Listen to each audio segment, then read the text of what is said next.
تخيل حبيبي وعزيزي المتابع سيارة واقفة أكثر من 16 سنة إنك تعيد تشغيلها من جديد. قبل ما نبدأ في حلقة اليوم لا تنسى تضغط على اللايك وتشترك في القناة. ليتس جو.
طيب هذه الداخلية حقت هذا الباب. من داخل سيارة زي ما تقول كانت شبه جديدة يعني حرفيا، زي مراتبها ما تقطعت وكالة للحين. نشوف اللي وراه. اوه مراتب منفصلة صح. طبعا هذه المرتبة اللي ورا تتحرك لحالها، وهنا في سخانات، هنا شباك تمام. هذه داخليتها، بس هذه يبغانا نرجعها هنا لان كنا فاتحين هناك. هنا مكيف منفصل برضو ورا.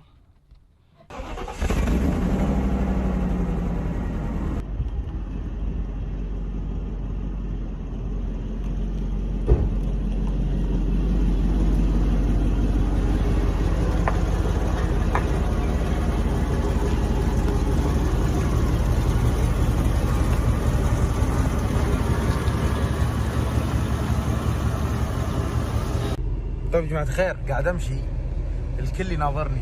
الو، الكل يناظرني، يتأملون فيني بشكل مو طبيعي. يعني ما ادري اول مرة يشوف موتر قديم يتحرك، ولا عج قاعد يطلع من ورا، ولا ايش بالضبط. والمكيف معلق، ما ادري فيه ما يبغى يشتغل، ما ادري ما يبغى يطفى. فالله يعين والله. الحين بطلع محل كفرات نطق طقم كفرات صينية. طق الكفرات، قلت بس الحين بيطق هانكوك، بيطق اقوى كفرات صينية.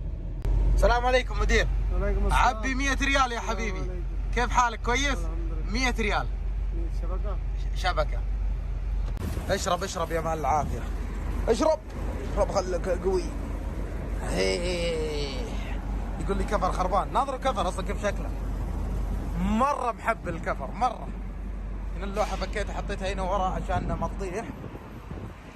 والله وقفة، قسم بالله العظيم وقفة، لكن مو وقفة. اوكي بعد ما اجدد اعلمكم وش الوقفة.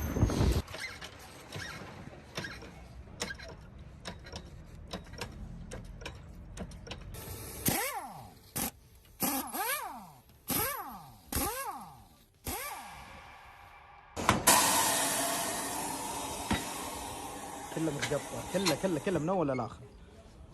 بقى اخر كفر يا جماعة الخير، ركبة. ابغى اجرب الداسة من اول ما طلعته، ابغى اجرب. فالحين راح نجرب. زلوا.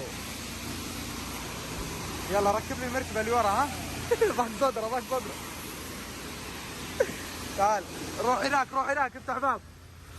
روح افتح باب هناك، روح افتح باب هناك. راشد راشد راشد انهبل اتوقع. فتح طلع له الصيف. ما طلع له حج الصيف كامل.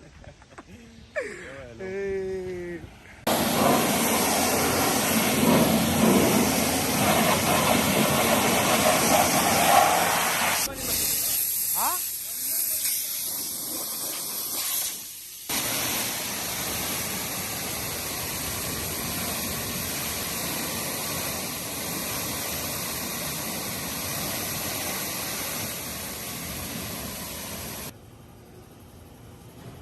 سخن.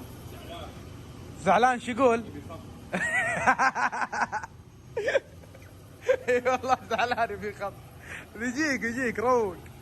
طيب يا جماعة الخير، ركبنا العلبة هذه عشان تنظف المحرك من إلى، كله تنظفه قبل تغيير الزيت. صبيناه جوا، راح ينظف الآن الماكينة وكل شيء داخل الماكينة. الحين حبايبنا نسحب الزيت.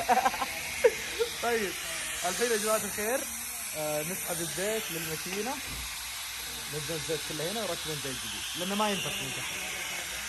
نضيف الفلتر يا جماعة الخير. أحار يا ويلي متكسر.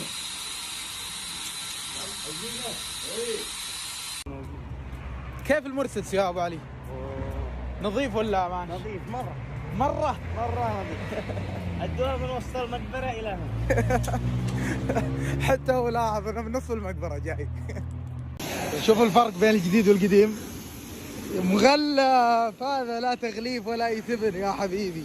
هذا كله راح للماكينة. هذا راح الماكينة كله، بس نظفتها خلاص ينزل على طول. لا خلنا على الجديد. لا ما شاء الله عسل سدر. لا عسل سدر. العسل ما ياكل الا العسل. اي والله والعسل ما يحط الا عسل. حبيب. خط منظف ومعالج، وهذا يحطونه عشان يغذي نفس الجلد حق السيارة. بقعد ناخذ الريش حق التنظيف لأماكن ضيقة ندورها هنا. طيب يا جماعة الخير، الحين راح ننظف الديكور الخاص بالسيارة كامل. جبنا المنظفات هذه اللي استخدمنا طيب هذه المنظفات راح نستخدمها. واحدة حقت معالجة أسطح، والثانية حقت تلميع وتنظيف والأماكن الضيقة. وبرضو راح نستخدم الفرشة هذه. وبعد ما ننتهي الله يسلمكم راح نستخدم زي ما تقول لوشن أو دهون للجلد نفسه عشان ما يطلع محشف، يطلع فيه لمعة ويعطي شكل كويس. فراح نبدأ الآن.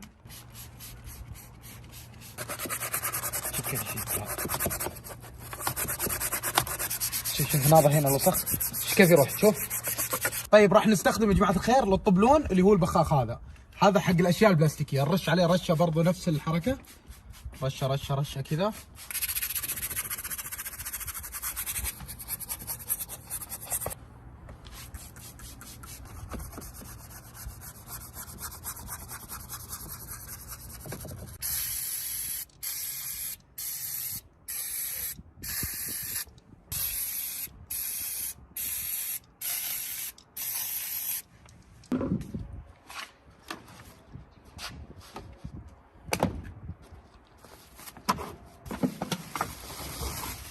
طلعنا يا جماعة الخير اللي في الشنطة كله. هذا الحين راح نفك هذه، وبرضه راح نفك المكان هذا كامل زي كذا، لأن هذه كلها راح تتغسل.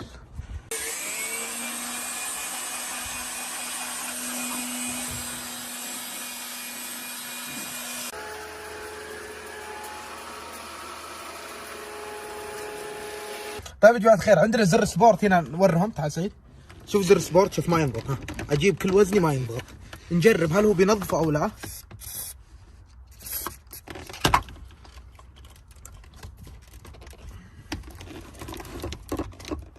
والله ما ينضغط، مرة ما ينضغط مرة.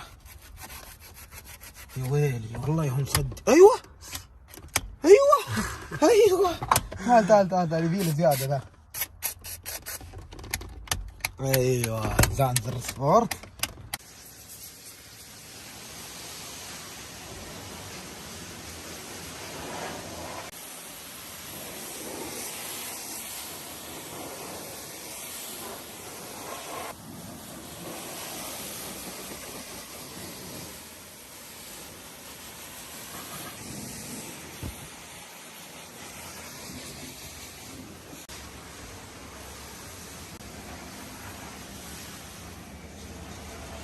طبعا بعد توصيات منكم واحد كتب لي في الكومنتات سامة حط هذا في التانكي راح ينظف لك البخاخات، ونجرب الحين.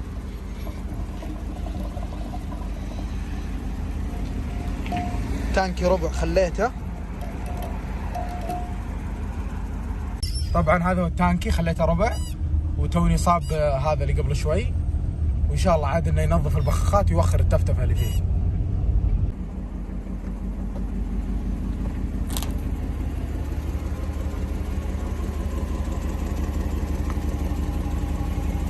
صباح الخير يا جماعة الخير.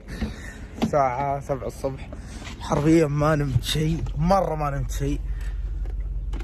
نمت ساعة واحدة بس، توني صاحي. راح ننطلق من منطقة الخرج إلى الرياض بإذن الواحد الأحد.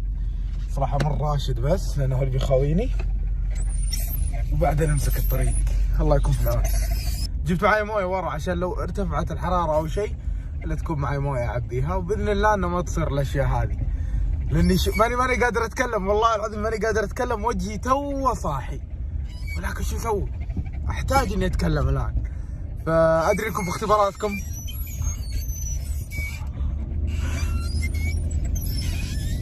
اللي في اختباراته أتمنى من المولى عز وجل انه يوفقكم في اختباراتكم باذن الله. طيب يا جماعه الخير، قلت لكم اني راح امر راشد صح؟ اي شغل هلا الى العشاء. اي والله. مرينا على عده كهربائيين. الحين احنا في الرياض وصلنا، ابشركم ما ارتفعت الحراره، الامور زينه. مرينا على عده كهربائيين ما يعرفون يشتغلون للشبح، استغربت والله. فالحين قاعدين ننتظر واحد يجينا وباذن الله انه يعرف يشغله باذن الواحد الاحد. اخيرا حصلنا كهربائي قال بيشتغل، ولكن قال تحتاج ايام كثيره عشان يشتغلها هو. فراح نشوف وان شاء الله كل شيء تمام باذن الواحد الاحد. وراح احط لكم برضه اسم الورشه. يا جماعه الخير، فك علبه الفيوزات، قاعد يشيك على الفيوزات، وبرضه عشان كذا قلت لكم ما ابغى اتدخل في اي شيء يخص الكهرب. شوفوا طلع كل شيء موجود هنا حرفيا من إلى طلع. فتعالوا اوريكم الشنطة. هنا برضو الشنطة، شغلة حوسة، مو شغلة بسيطة حرفيا. كيف الشغل معاك يا شيخ؟ بشرك زين الحمد لله. كل شيء تمام؟ ان شاء الله بتزين قريبا بإذن الله. شوف التقنية الألمانية من زمان محدثين، شايف الكنترولات والحاجات هذه ايه من زمان، من قام موديلات ال90. يا ولد هذه مو موجودة الحين في 2020 والله العظيم. ان الهوندا معاي مو موجودة ولا فيها من الشاشات والمراتب والاشياء هذه. ابدا الالمان سابقين جيلا على طول. اي والله. الورشة هذه وين فيه يا شيخ؟ الصناعية القديمة وين بالضبط؟ شارع المنتزه. شارع ايش؟ المنتزه. المنتزه. اسم الورشة؟ الحل الآمن. راح نفحصها كمبيوتر وراح نشوف كل شيء، لان فيها تفتفة ما ندري. كمبيوتر راح يكشف كل شيء، ننتظر الشخص بس يجيب القطعة ويفحصنا اياها. كمبيوتر يفحص جميع السيارات. انا نبي السيارة هذه في كل السيارات كلها من اولها لاخرها، ولكن اللي يفرق بس القطعة اللي تشبك هنا. اللمبة الحمراء دي خوفتني. ايش معناها اللمبة الحمراء؟ 7 مشاكل. 7 مشاكل.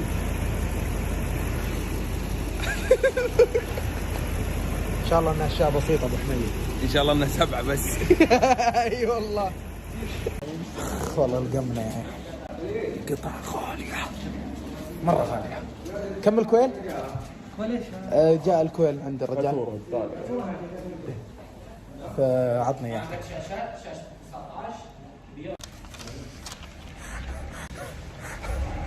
والله غالي المرسيدس. كنت اشوف كومنتاتكم تقولون سامة والله ترى غالي. يا جماعة الخير صدق طلع غالي، لا صدق طلع غالي. ما علينا. كذا وانا قاعد ادور صناعية. وش السيارة ذي يا شيخ؟ السيارة هذه ايش؟ فيكس فيوجن. كم موديلها؟ 55. طيب تبيع؟ طيب عطني رقم الزبون. ايش رايكم مشروع؟ ابو حميد مستر. والله لو في دعم قوي على التجديد حرفيا باخذها. بدينا تكسير ودفة. عندك رقم الزبون؟ قديمة مرة قديمة مرة 12 سلندر. ويلي هذا مين نفر؟ شوف الدخل.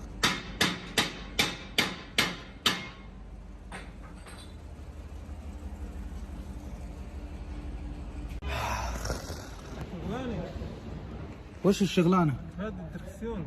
لا سهلة يا رجال، كلها تيك تيك تيك. سهلة، فرطنا الدنيا مشان. ايه كلها تيك تيك تيك، الامور سهلة يا رجال. وين سهلة؟ خليها على الله. وين اول شيء صلحنا هذه كان عدلناها، ما كان ركب صح مكان، ما وصلت صح. بعدين هنا تحت كله بيلعب ضبطه. خليها على الله. باذن الله باذن الله الامور زينه. عرق عليها. جماعة الخير والله الالمانيين سبقونا بكل شيء. ناظروا وش الدركسون هنا. شوفوا متخيلين انه كهرب من هنا حركه. شوف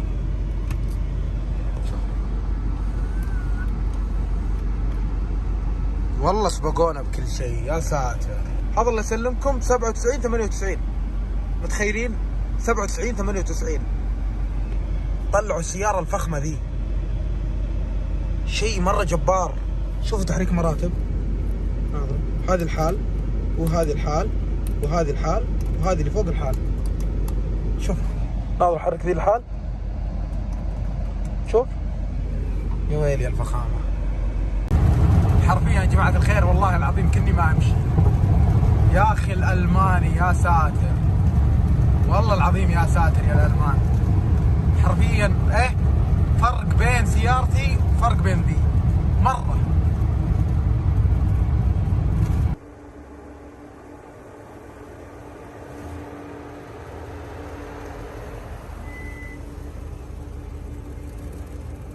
مساكم الله بالخير يا اهلين وسهلين. كيف حالكم؟ بشروا عنكم طيبين. الله يسلمكم يا رب. طيب اليوم الخامس راح نروح التشاليح وراح نشوف اشياء نقدر ناخذها للسيارة ونركبها عندنا. يعني مثلا اللي ورا الستاير اشياء كثيرة لان قطعها حرفيا ما قدرنا نحصلها في اي مكان. نادرة القطع حقتها صارت. ما ادري شو السالفة. ما حد عنده شبح في السعودية ولا ايش بالضبط. واذا في محلين يبيعون ما في كثير. يصيرون يضربون بالاسعار ضرب يا ساتر. ضرب مو طبيعي. راح نطلع الان من راشد وبعدها نطلع على تشليح حاير.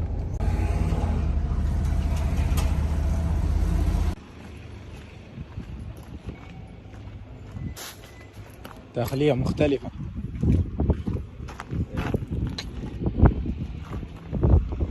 اخي يا جماعة الخير المهم صار اللي ما كنت متوقعه حرفيا.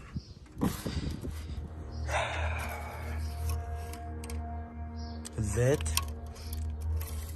بعلمكم الحين ثواني ايش صار فيه. الزيت يا جماعة الخير خلط معاه مويه. اذا خلط معاه مويه في يوم فحصوها كانت مبرد. قالوا لا مبرد زيت الماكينة او رأس الماكينة. يا مبرد زيت الماكينة يا رأس الماكينة. فواحدة من الثنتين. صار الله يسلمكم رأس الماكينة. دورت مكاين انحست. انا ادري اني تأخرت ولكن كنت ادور مكاين ولكن شفت المبالغ عالية. مكاين المرسيدس عالية مرة والله العظيم عالية مرة. ما ادري ليه المبلغ هذا كله على ماكينة ولكن اتوقع انه تستاهل الشيء هذا. قررت قرار اني راح اطلع للامارات اجيب لي ماكينة. ندخل التشليح اللي قالوا لنا عنها في السلي. شكرا. كلهم وصلنا على ذاك. خل نروح له. هو رقم 3 نقول هذا 4. اي شوف هذا حاط في لوحته مرسيدس. ماكينة 7 500. قايل لكم انها نادرة ماكينة. تعرف ناس في الامارات في دبي شاليح كويسة. ليش بدك تشتري قطع يعني؟ باخذ لي ماكينة بطلع واجيب لي ماكينة واجي. اي تكفى. عطني رقم 1. ذكرت الشخص هذا يقول ان اخوه شغال هناك في الامارات وراح نشوف. السلام عليكم اهلا وسهلا حياكم الله يا جماعة الخير. طيب اليوم 8 اي ممكن اليوم 8. كلمني راشد قبل شوي او قبل ساعة قال لي اسامة تذكرت في شغلة لازم نجربها قبل ما نغير راس الماكينة. قال فيه زي المحلول ينحط داخل الماكينة ويسكر راس الماكينة اذا كان ينسم. حرفيا حسيت انه شيء قابل للتجربة. تشوف هل هو يفيد او لا قبل ما تخسر 4 5 6000 على اقل فايدة. حرفيا راشد هو المنقذ في الاشياء هذه. بحط لكم سنابه هنا ممكن اللي يبغى يتواصل معه هذا حسابه. الشيء الثاني راح نجرب الان هل هي راح تضبط او لا قبل ما نطلع للامارات.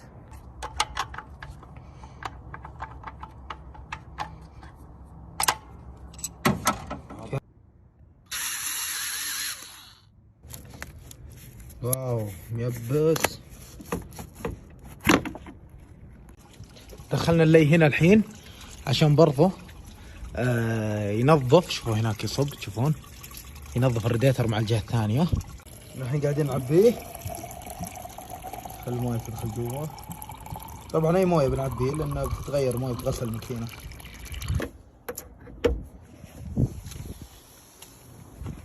انشب السيارة. سلم عليهم سلم. بسم الله. عسى ما ينط القط وانا حاسس انه بينط.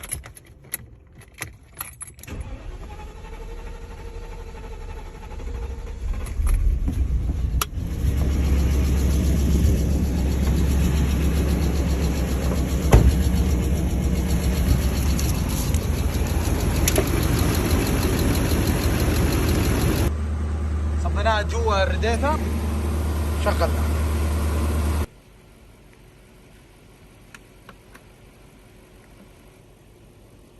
خبرك مرسول. ايه ما شاء الله عليك.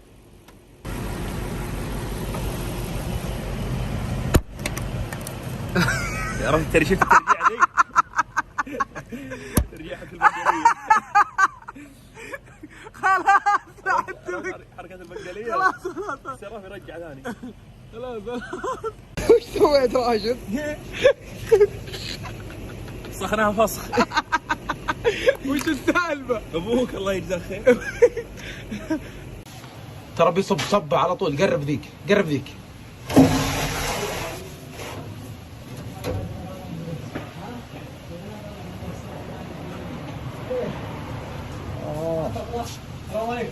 سلام طلب والله مخلص. حليب شاهي خالط خلط. ان شاء الله انه تلحم ان شاء الله. ان شاء الله. والله ها ترى حرفنا باقل الاسعار باذن الله. و10 ريال مقابل الخدمه. زيت سيفون غسيل مجاني. نفس الغطا الحين لان في نفس الرغوه. باقي الغسله الثالثه والاخيره. نعبيها 8 علب ان شاء الله انها تزين باذن الله. الجوال بيطفى. هذه الغسله الثالثه لحد الان والله ما نقص مويه. ما ندري. ان شاء الله نقول ان شاء الله انه تلحم باذن الله. هذا المحل، هذا كيان، هذا المصنع، هذا طريق الملك فهد، هنا وزاره التعليم، وهنا الشيخ بتحصلونه. طيب يا جماعة الخير، بعد ما استخدمنا المحلول هذا حرفيا وحطيناه جوا الماكينة، طبعا ذا جديد لأني كنت جايب 3 علب، استخدمناه وحطيناه جوا الريديتر. له طريقة استخدام، يقولون انه يسكر الروس إذا كانت منسمة. حرفيا الموتر له يومين ما خلط. شوف أسحب لكم العيار. شوف واضح لكم انه ما خلط صح؟ لو خلط بتشوفون زي الرمل عليه. ما أدري هل الراس سان أو لا، بنشوف. بنفك الآن البواجي، ننظفهن، ننظف الكويلات اللي حولها، الأشياء اللي جوا.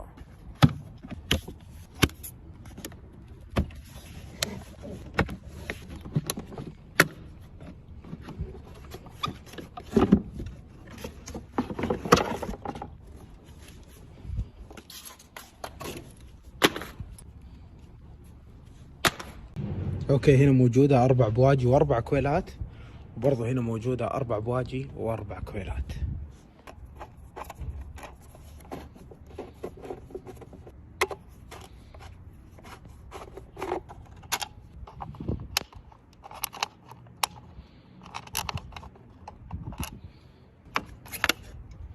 هذه الكويلات حقت السيارة، هذا الكويل اللي غيرناه قبل فترة، وهذه البواجي حقته. يبغانا بس نجيب مسدس عشان نقدر نفك الكويلات. طبعا في تنظيف الكويلات لازم تفك كويل وبوجي، تنظفه، تعود ترجع الكويل والبوجي في نفس المكان عشان ما تتلخبط الأسلاك.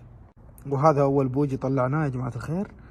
يبغى له تنظيف بشكل كبير لأن الشمعة حقته مرة محترقة، فنبدأ ننظفه الآن. شوفوا كيف نظفنا الراس، شوفوا اللي هنا ننظف بالكامل بعد السنفرة. طيب الحين يا جماعة الخير بننظف، الله يسلمكم، اللي هو اللي يحول الماكينة. هذا كيف بننظفه؟ نحط هذا تحت في الأرض ونعبيه فلفل، نعبيه فلفل. بعد الله يسلمكم نرفع الغطاء هذا فوق إن شاء الله إنه ما ينكب، نخليه هنا ونجيب الفرشة هذه. بسم الله. يا سلام يا سلام، والله انبسط. الحين يا جماعة الخير راح نطلع المغسلة، تونا طالعين من صلاة العشاء. ركبنا الصدام اللي ورا هنا، ضبطنا كل شيء، الكسر اللي كان في الصدام راح. طلع المغسلة يغسلونه عشان شايل الاشياء هذه اللي هنا موديها محل التجديد يجددونها، وباقي في كل ورا بعد. لا اله الا الله ما شاء الله. بعدين نروح نظللها برضو عشان تكون تظليله كامله، يطلع شكلها كذا حلو.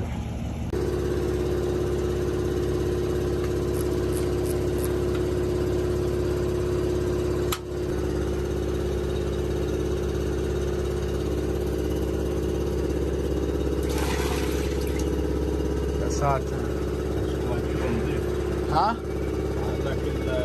الجير نظيف؟ ما شاء الله.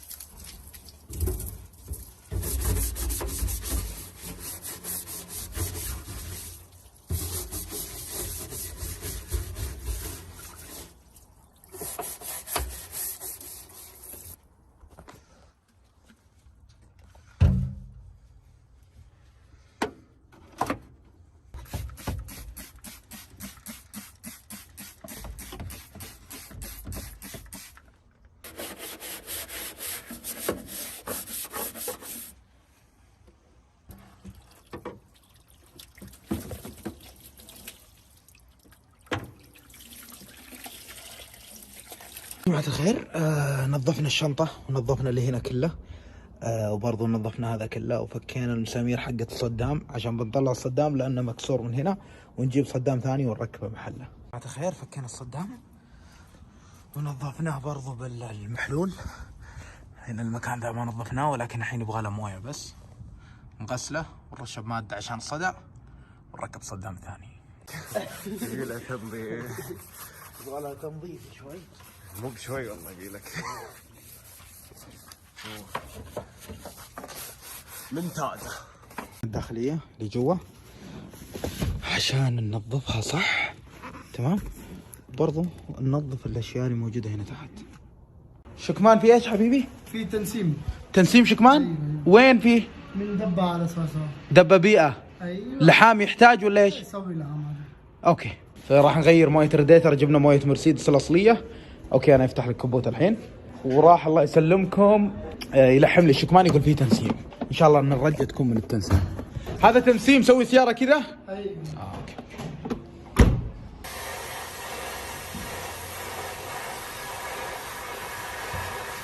شادي هنا يغير اللمبات عشان يشغلنا الاسطبات كلها. ايش رايك يا شيخ؟ ما شاء الله تبارك الرحمن. يا الربع، تتذكرون الصورة الأولى في المقطع الأولي؟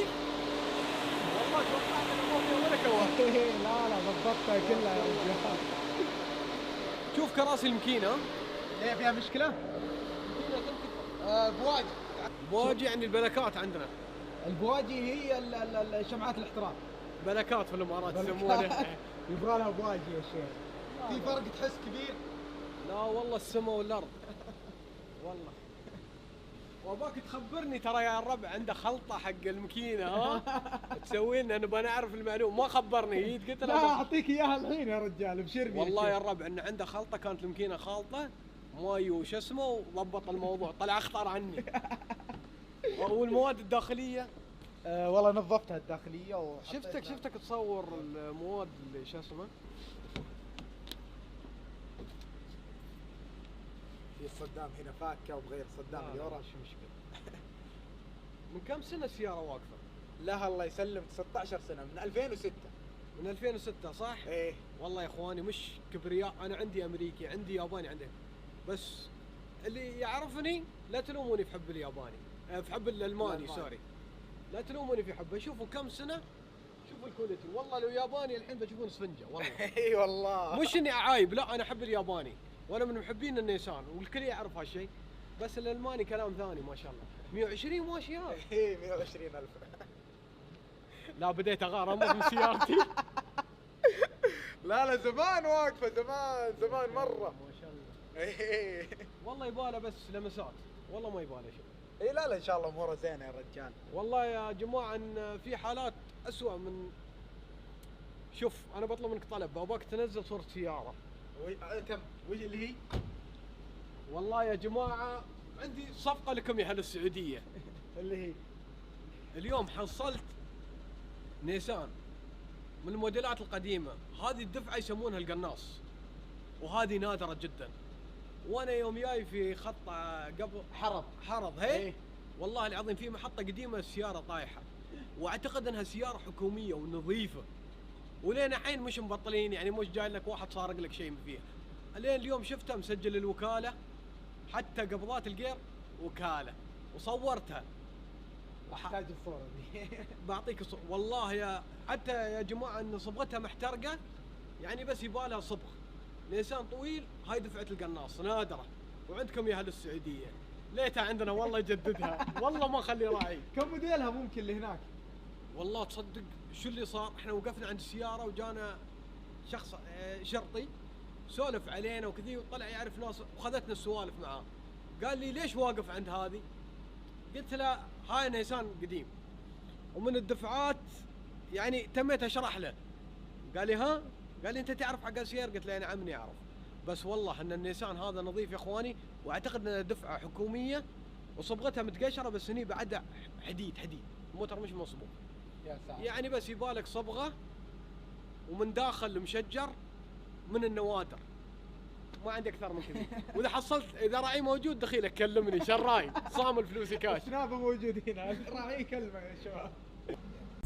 البواجي جديدة، هذا الحين طالع مصنعية، فقال لي موترك يبغى له خط طويل عشان ينظف، يقول ماكينة مو مرتاحة فيبغى لها نفضة، فما ادري وراح نجرب الان، حتى يعني عزمه تغير شوي، فيب نجرب بعد شوي.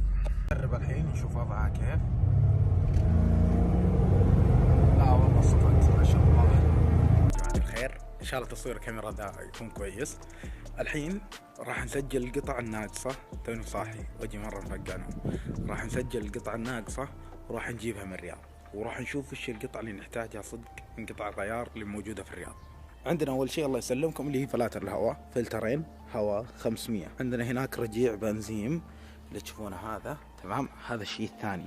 الشيء الثالث صح السير عندي ماشي، نروح نجيب سيور برضو. الشيء الرابع نجيب فلتر زيت لأنه مو موجود هنا، فلتر زيت ماكينة. 4 أشياء. طيب خلينا نشوف الداخلية والأشياء اللي على جنب، هل في شيء ناقص؟ القزازات اللي قدام ورا نشوف كم أسعارهن، وإذا لحقنا على التشاليح نجيب لنا 2 قدام وورا بإذن الواحد الأحد. وش الحجم؟ أبغى 500. وين؟ وينه؟ هنا؟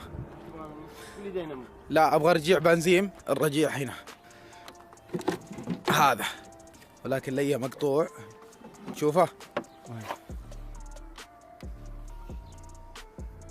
منين المقطوع هي؟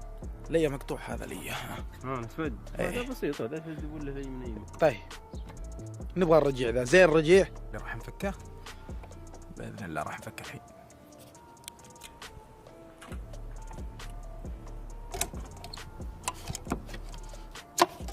ايوه طالع معنا، بسم الله. هذا هو بالفراجة، تشوفون هذا شكله، ريحته كله بنزين. شوف الثاني هل يركب عليها ولا. شفنا جبنا هذا، ان شاء الله انه عاد يجي قده او نفس مقاسه. نجرب الحين بس بعدين ننظف المكان اللي عليه.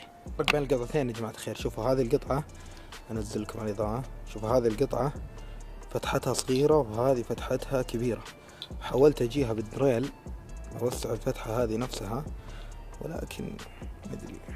خير فكيت الاول هذا ابن الذين عامر يضحك.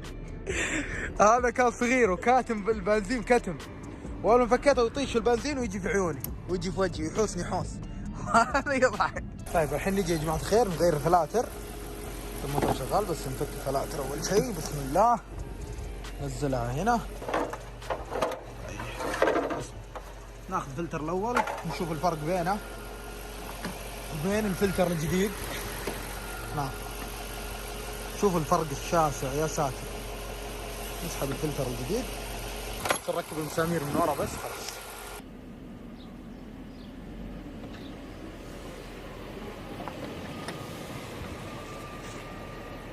هذه قطعة جينا عند الشيخ شاء الله بيضبطنا باذن الله.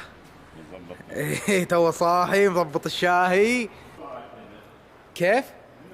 انا طلعته. قايل لك ميكانيكي بس انت مستنقصني شوي، تراني خبير. بسم الله. الله هذه القطعة كلها بيها باذن الله. على طالع ناخذ النوار شيء. ان شاء الله نلاقي لك. ان شاء الله.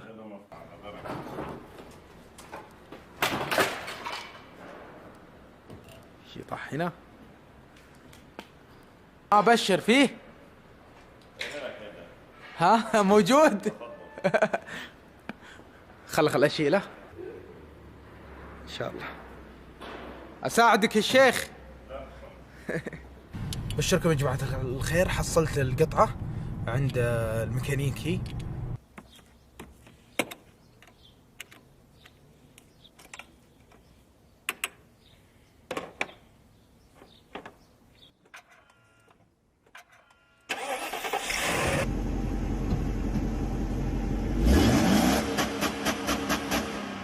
صباح الخير. يا ساتر والله المقطع ذا تعبت اصور فيه، كل يوم اصور. طيب يا جماعة الخير، اللي هي سلسلة المقايضة، ناس يتكلمون عنها في تويتر وتفاعلتوا معها يعني بشكل مرة قوي.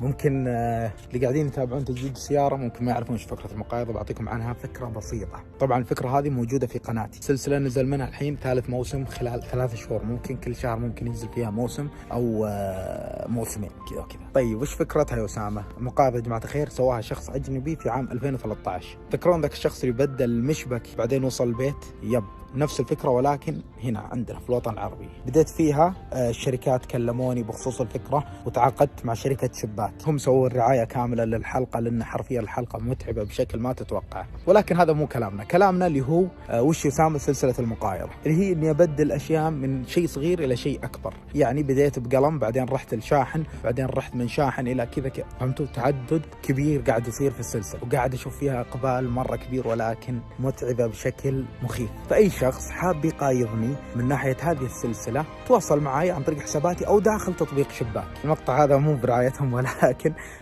إذا أنت عندك شيء تبغى تقايضني، أنا الآن وصلت إلى جهاز PC جيمنج. إذا عندك مقايضة حاب تبدأها معي تواصل معي وبإذن الله راح نجيك. طيب الحين يا جماعة الخير راح نسوي تلميع للسيارة، ولكن كنت ابغى اسوي شيء نحط شطرطون ونلمع جهة. في ناس كثير قالوا لي اسامة لا تصبغ البوية، واضح انها كويسة ولكن تحتاج تلميع. رحت ساكو اخذت الله يسلمكم اللي هي ملمعات وراح نجرب الان. هذا هو شوفوا هذا هو حرفيا راح نجرب نلمع بجهة ونحط شطرطون هنا في النص ونلزق المنطقة هذه كذا.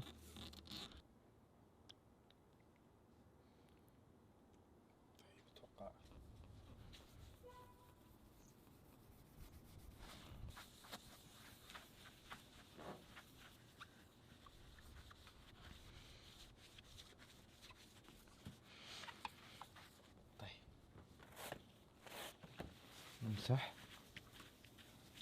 اويلي يا جماعة الخير، اتوقع الفرق مو واضح.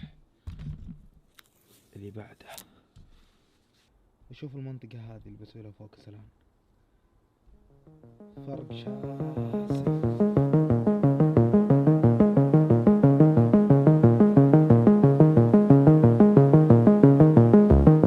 جماعة الخير نشوف الفرق هنا، شوفوا اسمعوا الصوت.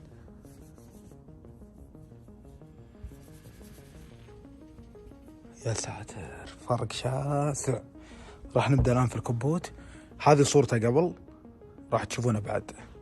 هنا يا جماعة الخير منطقتين 3 4 5 6 عشان نعرف وش الأماكن اللي اشتغلنا فيها. شو المنطقة اللي فوق كيف نظيفة، المنطقة هذه كلها مشهبة. شوف على لونها، شوف جديدة مو جديدة ممسوحة، ولكن ناظرة ذيك.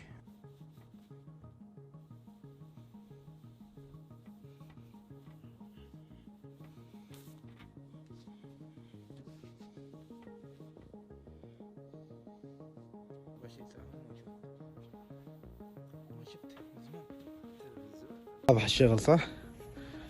ارحب يا الشيخ. لا انت والله يلمعناه بشكل. شوف عدسة الجدار الحين، شوف الحين ايش في الجدار حرفيا. شوف باقي الرفرف هذا مرشوش عليه الدهان، نحتريه يخلص بس. هنا هذه باقي بس. طبعا انا عارف تقول سامة خلاص يكفي، لا ما يكفي، باقي القطع الداخلية نضبطها، وباقي زيادة نحطها على جهاز الدينمو هو او الدينمو او زي كذا اللي يقوس قوة الماكينة وكم توصل، وحق الكمبيوتر لازم عشان اعرف قوة الماكينة كيف. يب الى هنا حرفيا ما وصلنا، ممكن قاعدين تشوفون اخر 8 ايام او 9 ايام في المقطع هذا. طيب يا جماعة الخير، فكينا اللي هي المسطرة البيضة هذه، الجهة هذه كلها فكيناها لأن بنغيرها نفسنا كحلي أو مكحل، بس نغسل المنطقة هذه الله يسلمكم ونركب المسطرة الجديدة. إنه بيشيل لك الغبار وبيشيل لك كل شيء كذا بس.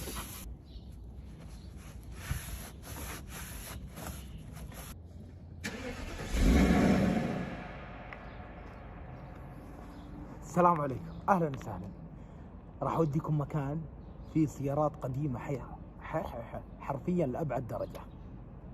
راح نطلع الآن، والسيارات هذه شفتها قبل كانت مدفونة تحت الأرض ومغبرة، المهم إنها قديمة لأبعد درجة. راح نطلع الآن، بسم الله.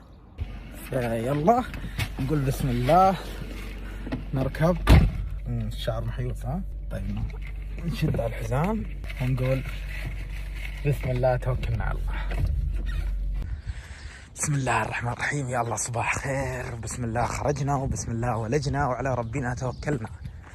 هذا هو المكان هنا. بسم الله الرحمن الرحيم. جو الطين هنا.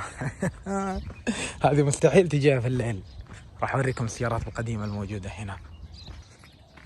هذا ما ادري شو يسمونه، لوري ما ادري زي كذا اتوقع، ولكن شوفوا السيارات اللي مدفونة هناك بنروح لها. عندنا هنا سيارات مرمية، بسم الله. شوف السيارة هذه، سيارات كلاسيكية حرفيا مرة. خلينا نقرب من السيارة هذه. بسم الله الرحمن الرحيم. شوف، وفيها جرايد من تاريخ كم الجرايد هذه عام 1433 جريدة موجودة. 1433، 11 سنة ممكن. سيارة مهملة موقفة هنا جرايد. الله يرحمك يا شيخ، الله يرحمك، الله يرحمك، يرحمهم البقية، ولكن ما أعرف إلا الملك عبد الله، الله يرحمه ويغفر له، الله يرحمهم. الأمير سلمان ارحب يا الشيخ، الحين ملك يا الشيخ. طيب هذه الأماكن. أوه في كابرس هناك، مبالة قديم. والله المبالة شكل بدور راعيه. هنا برضه حتى شوف الماكينة هنا.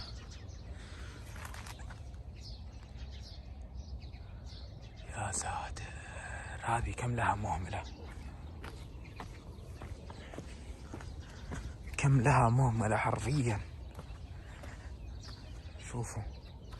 شوفوا مراتبها. الماكينة اللي هنا هذه ماكينتها. هنا في شيء مسجل بس ما ادري وشو. هذه تويوتا يا جماعة الخير، وهذا الرقم الجمركي حقها، الرقم الهيكل قصدي. يا ساتر، شوف السيارات اللي هنا. مشكلة السيارات اللي هنا ما اقدر انزل لها، المكان شوي يخوف، فاعذروني والله، اعذروني الليلة يا جماعة الخير. شوفوا سيارات كلاسيكية حرفيا. اللي يعرف راعينا تكفون، تواصلوا معاي تكفون. شوفون هذيك السيارة ما ادري وش هي، ولكن شوفوا اللي هنا سيارة قديمة مرة قديمة.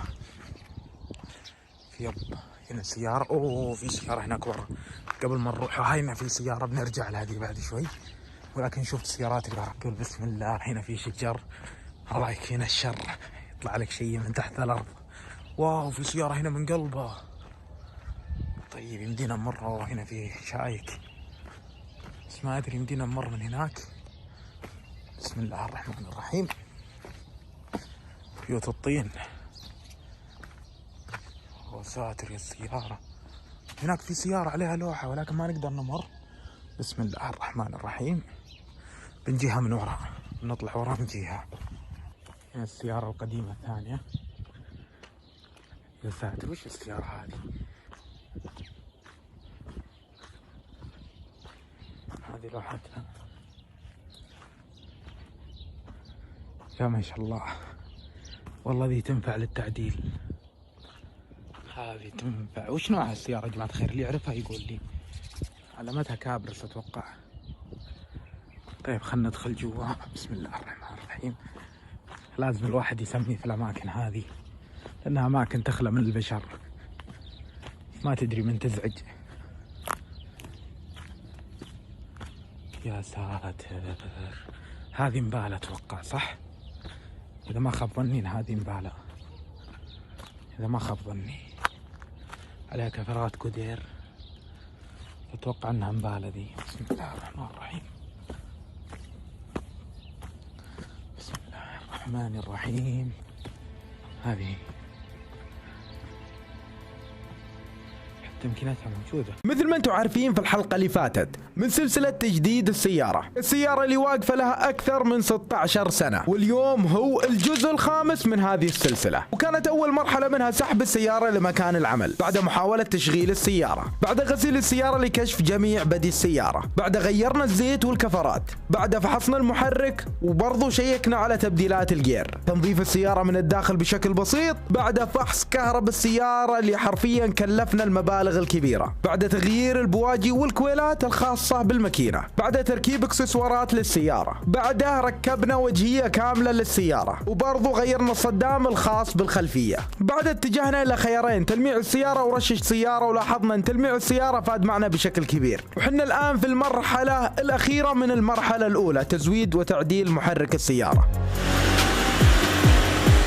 قبل ما نبدأ في مقطع اليوم حبيبي وعزيزي المتابع، اضغط لي على زر اللايك وبرضو اشترك لي في القناة، باقي شوي ونوصل 200,000 متابع داخل القناة. وهذا برضو السناب الخاص فيني انزل فيه اليوميات وممكن تصير فيه مسابقة. والشيء الاخير قبل ما نبدأ، فتحت قناة ثانية راح يكون فيها محتوى مرة جبار، اتمنى انك تشترك فيها، راح تحصل رابطها تحت في الديسكربشن. ونبدأ نجهز السيارة عشان ندخلها على جهاز الداينو. اهلا وسهلا، طالعين الان للصناعية نشوف الحرارة ونشوف ايش في السيارة، ونطلع بعدها على طول للرياض، او نفطر، ممكن نطلع الرياض او ممكن نفطر في الرياض. جينا عند الورشة عشان يغير السير، برضو يشوف المراوح، يشوف وضع الحرارة، لأن الحرارة هنا شوفوا. ناظر الحرارة محمد بالله، شوف ممتازة، امس مرتفعة فوق الخط والله. هلا على الخط ما في مشكلة، طفي وافتح الخط. قول اذا هي على الخط ما في مشكلة. نشوف الحين ندخل السيارة جوا.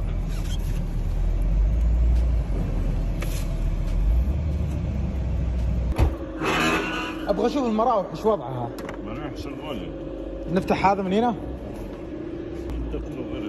بحط لها بس خلنا نركب، خلنا اليوم اخلص من الرياض بس. ما في حل الحرارة نهائيا محمد. رجعنا للسيارة ذي ما شاء الله لا اله الا الله، ما شاء الله.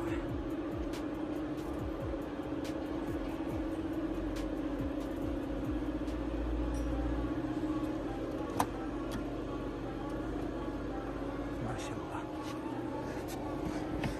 ما شاء الله يا الراحة، والله يا ريحة الوكالة. مرسيدس كم موديل يا محمد؟ عيون 88. 88 ما شاء الله ما شاء الله. جماعة الخير ما شاء الله لا اله الا الله. 560 لوحة دبي، هذه الداخلية حقته. اذا تشوفنا يا راعيه سامحنا والله، بس ما شاء الله نظيف، الله يعطيك خير ويكفيك شر يا رب.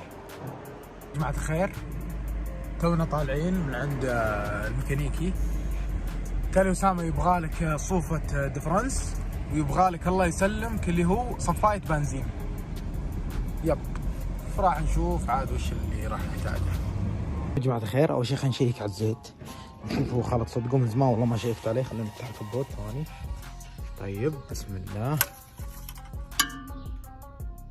لا والله الحمد لله أموره حلوة، بس الزيت خفيف مرة لأني كنت مركب مخلوط حق غسيل. الزيت خفيف. راح نروح يا جماعة الخير لا اله الا الله نغير الزيت ونشوف الزيت بعد المحلول اللي حطيناه عشان الماكينة كانت تخلط. كيف حالك طيب؟ وقفناه هنا، راح ننزل زيت ونشوف هل هو بيخلط او لا. او هل اللي تحت نظيف او لا. جينا عند الشيخ. هلا بالشيخ، والله انك منور يا شيخ. الله يسعدك يا حبيب قلبي، يا حبيب قلبي، الله يسعدك يا حبيبنا. راح الحين نفك السره ونشوف. جايك جايك جايك. بسم الله ما شاء الله تبارك الله. بسم الله الرحمن الرحيم. بسم الله. تذكر ايام قبل يوم كان ينزل حليب؟ الحين نشوف هل هو بينزل حليب ولا اموره زينه. اليوم شاهي. ها؟ شاهي. لا ان شاء الله اموره حلوه ان شاء الله. ما شاء الله. انت بليديك؟ لا الحمد لله. ما في مويه صح؟ ولا فيها شيء ما شاء الله. الحمد لله يا رب. السيارة قبل وبعد ايش رايك بالله؟ لا ما شاء الله. تغيرت مرة ولا؟ انا جيت هذه اليوم من المقبرة اليوم. ذيك المرة من المقبرة ها؟ اليوم ما شاء الله. لا لمعنا البدي والامور زينة. الله يعطيك خيرات الشيخ. امين يا رب وياك. قفلت السر عماد صح؟ حلو. ما نعلب لان مع السيفون 8:30، ولكن ما راح نغير سيفون لان مغيرين قبل 10 ايام عندهم، فراح نركب 8 علب. باقي على صلاة المغرب وعلى اذان المغرب ما يقارب نص ساعة.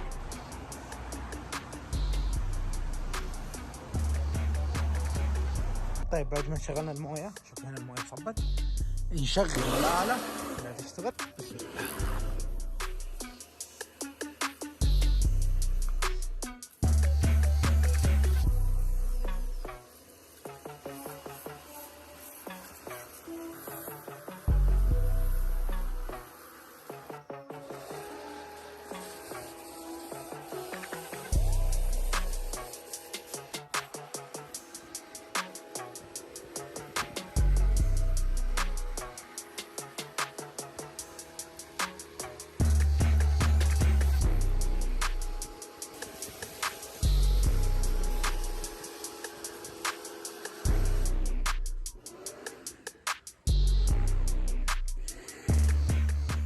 طيب يا جماعة الخير، أول شيء الله يتقبل صيامكم.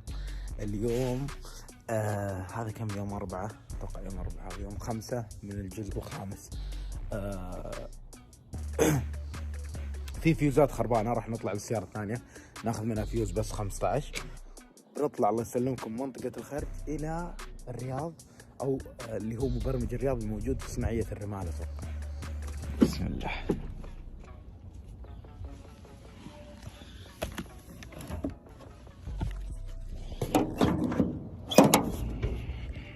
اوكي هنا العلبة، اخذنا الفيوزات اللي نبغاها. نبي 15. اوكي 15 الغطاء. نجيب الفيوز ونركبه هنا.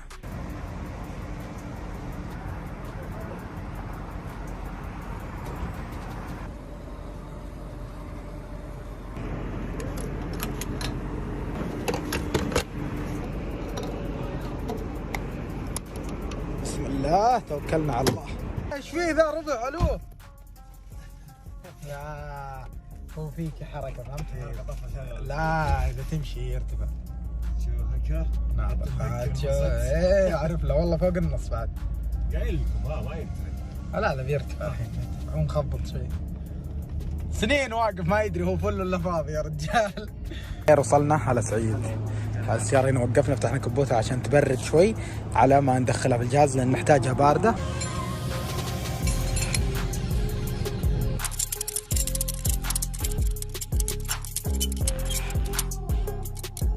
وصلنا يا جماعة الخير، الحين راح يربطون السيارة مع الشيخ، راح يحطونه على الجهاز ونشوف وضع السيارة داخل الجهاز هذا بإذن الله. هنا راح يشغلون مراوح عشان التبريد، حطوه راح يربطون السيارة مع كل الجهات عشان ما تنفك أو تنطلق أو تروح أو ترجع زي كذا.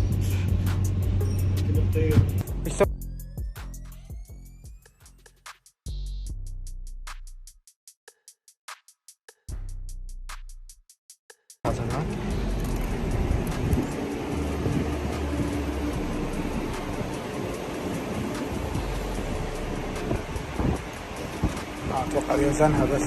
هذا حق وزن صح؟ هنا كبوت هنا.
حجزت له، بنشوف بعد البرمجة إن شاء الله.